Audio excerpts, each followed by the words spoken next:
Sveiki, mėlėjai.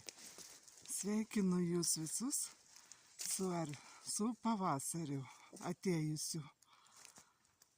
Štai atėjau į miškelį. Šiandien niūroka, trūksta saulutės, bet pasivaikščiojimui oras nuostabus. Atvažiavau pas savo tėvelius aplankyti seną močiutę, kuriai balandžio mėnesį sueis 105 metai. Štai. Linkiu visiems, kad pavasaris atneštų kuo daugiau šiltų ir gražių dienų.